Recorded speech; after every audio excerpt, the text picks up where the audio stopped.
The time has come for you to enter a draft event, and now you've got to figure out how to navigate building your own deck one card at a time from the pack, while also trying to navigate what everyone else could be potentially taking from the packs as well. How do we do that effectively? Well, let's take a look at the psychology behind drafting.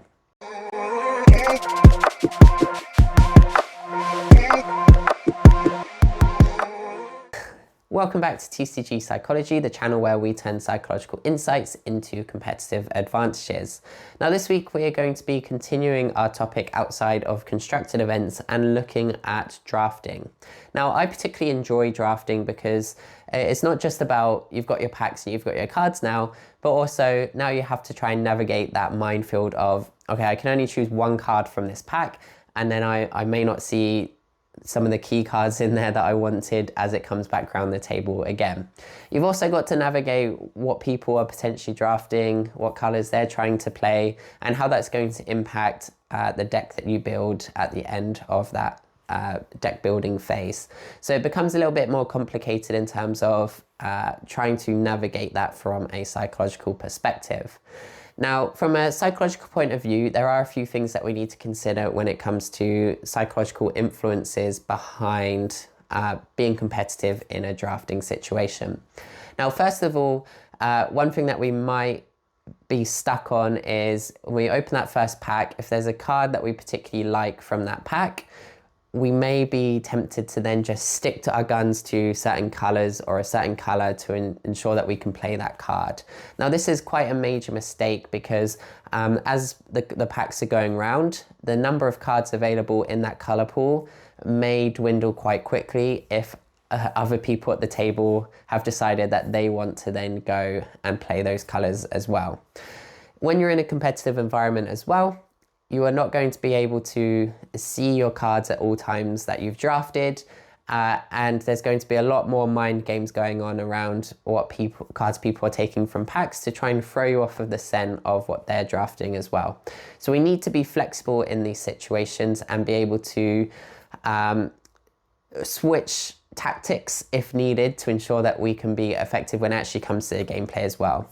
Remember, it's not just about taking the strongest cards, but also I have to actually play with this deck after we've finished this drafting process, so I need a decent number of cards that synergize with each other so that I can actually be competitive when it comes to that deck building, or when it comes to that round one itself. Now, one technique we can use to help in these situations is to take the emotion out of what's actually happening. So as you're drafting and you notice that everyone else is taking the colors that you desperately need, you may have some thoughts around, oh, this is so unfair. I hate it when everyone's taking these cards. I just want to be successful in these moments. If we actually take out the emotion from that and just say, you know, there's no cards in this color, that's the current state of the draft, then that makes it easier for you then to be able to transition to, okay, well now I need to focus on a different color so that I can effectively build a deck for the rest of the draft. We don't want to necessarily commit to that one color in the first pack, so we should already be in a mindset where we're able to adapt based on the cards that we notice being picked from the card pool, so that you can still build an effective deck through that drafting experience. But if you're particularly struggling with that, then taking out the emotions from it can really help you be ready to adapt when necessary when it comes to the drafting experience itself. Now, there are a couple of other things that you can focus on as well when it comes to trying to figure out how to sort of play the game of drafting. And the first one being, how do you send signals to the people next to you to ensure that you're trying to leave the cards that you want open for you? So for example, if you open a really strong card in your first pack and you leave it in the pack itself and pass it on to the next person, what you're doing is sending a signal that, okay, that color is going to be open, and they may start focusing on that color, leaving the colors that you want open for you to continue drafting cards from those colors. So, you know, we need to really think about when it comes to those cards, it may be a strong card. Is this card actually going to be a card that I want to build a deck around and play? Or is it a card that I know, or a color combination that I know lots of people at the table are going to be trying to draft? So by sending those cards around, it tempts people to focus on those color combinations rather than the color combinations that I'm trying to draft myself. So having those thoughts about when to draft a card and when to pass a strong card on is really, really important, and can be the difference between getting a decent number of cards in your color combination versus having to adapt and adjust on the fly because everyone suddenly started taking those color cards. The other thing to consider is you can also do what's known as hate drafting. So if you know certain people are playing or are trying to play certain colors, and there's a particularly strong card that you open in the first pack, or it comes around to you before it reaches your neighbor who you know is drafting certain colors, you may be better off taking that to decrease the effectiveness of their deck rather than taking a color that you need for your deck. And again, you have to know when the right times to do those sorts of things are, to ensure that you're still building your deck rather than just hate drafting everyone at the same time. So when it comes to making those decisions, it's really important to be aware of where you currently are in the draft. So if you're early on and still experimenting with what colors you're actually going to commit to, then taking some of those stronger cards might not necessarily be a bad idea. But again, you can also influence them by sending them signals if you want to try and leave particular colors open for yourself. As you're getting later on into the draft, if you've got a fairly decent pool of cards, and you see that strong card come up that you know your neighbor's instantly going to take, then you can hate draft and take that card away from them, so that they don't have access to it for their deck as well.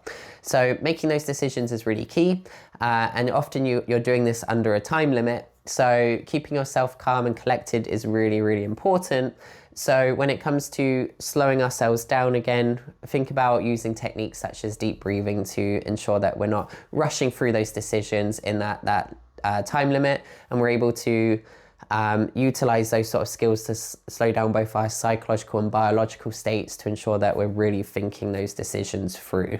Now, my final thing is when it comes to opening those initial or making those initial picks, you may have already gone in with an idea of what color you want to go for, and you commit your first 5 picks to that particular color, but then you realize that actually this color is not going to be an effective color to go for because so many people are taking that color, or there's not a large number of cards in that card pool coming around the table after those initial picks. Now, you may view this as, I've committed to this color now, I need to just try and make it work. But actually, that's not the best way to go about it initially, because this is your best time to adapt to the situation unfolding in front of you. So you should view those first 5 picks as being potentially picks that aren't going to be effective long term.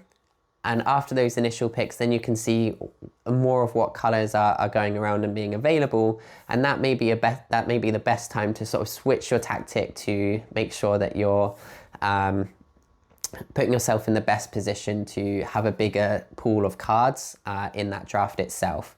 So when it comes to actually making that decision, it can be very difficult because we do have that bias towards, I've already committed to this color and I've sunk so many picks into it already that we don't even think about the benefits of going the other way. So take some time to practice drafting and looking at those first five picks as potentially just being cards that you don't end up using. And then if you end up going into that color because it's available, then that's great. If not, then you're more prepared to go into those situations and being able to adapt in the moment.